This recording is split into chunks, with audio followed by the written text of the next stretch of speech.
Well, good morning, everybody. I hope the wind's not too bad and you'll still be able to pick up what I'm saying. I love doing this outdoors, but sometimes there's elements of the outdoors that make it a little hard, like wind. And it's always windy in Chathagay. It reminds me so much of home, home being Nova Scotia. So we're reading through 1 Kings 3 and 4. And we find Solomon here making sacrifices on a shrine in a high place, because they had this notion that they had to occupy high places. High places get them closer to God.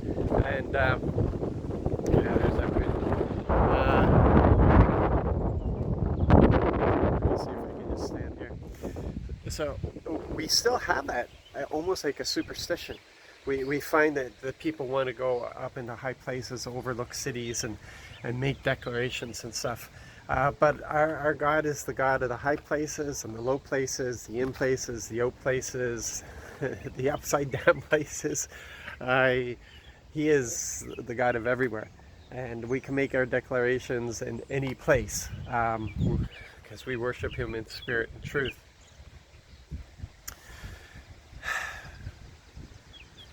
So the situation is that David has brought the Ark of the Covenant into Jerusalem, and he pitched a tent there for the Ark because he wanted the presence of God, the thing that represents the presence of God in the heart of his nation, which was Jerusalem. He wanted the representation of God's presence right next door to where he was sleeping.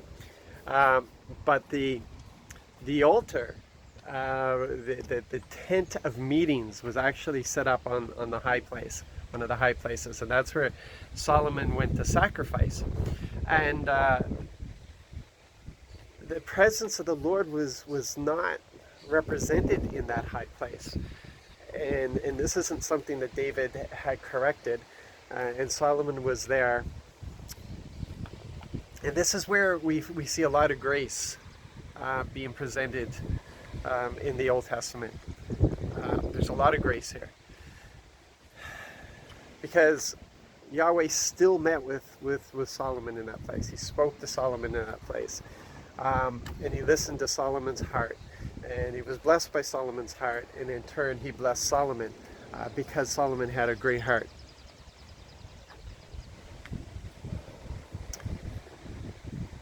Grace is something incredible. And the older I get, the more I appreciate it, because I've needed a lot of grace in my life. I continue to need a lot of grace in my life. There's still a lot of things I'm working out, even at my age, and in the age that count. Still, a lot of stuff. Some of you are in your 80s and maybe 90s, and you know there's still things that you need to work out. You need God's grace. And grace is not supposed to keep us where we are. Grace enables us. Grace enables us to move forward so that we don't get stuck in a trap, so we don't get stuck in self-loathing. Because here's the thing. I need more grace.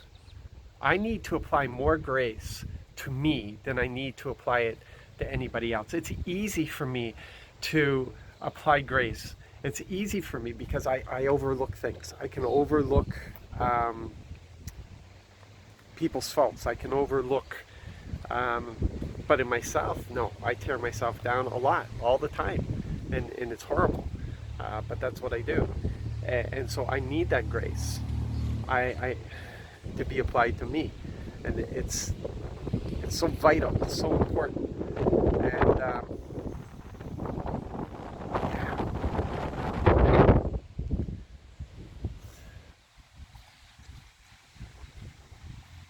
Because we're hard on ourselves. We're harder on ourselves than we are on anybody else. And so I just want to encourage you that grace of the Lord is applied to you all the time, everywhere, so that you can move forward, so you don't get stuck in traps, so you don't end up not progressing, because that grace is an enabler. It moves us to the places that we need to go to.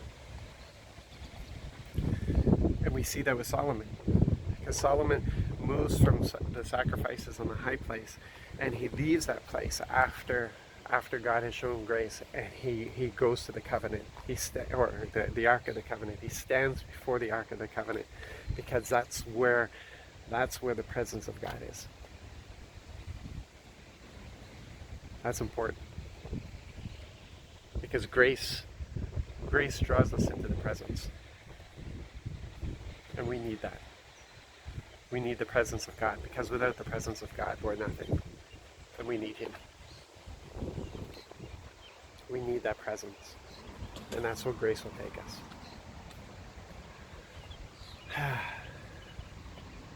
Okay, well, you guys be blessed today. Be encouraged. You are loved, and the Lord has you, and He doesn't want you stuck in that place where you are right now. He wants to know that you're loved and you're forgiven.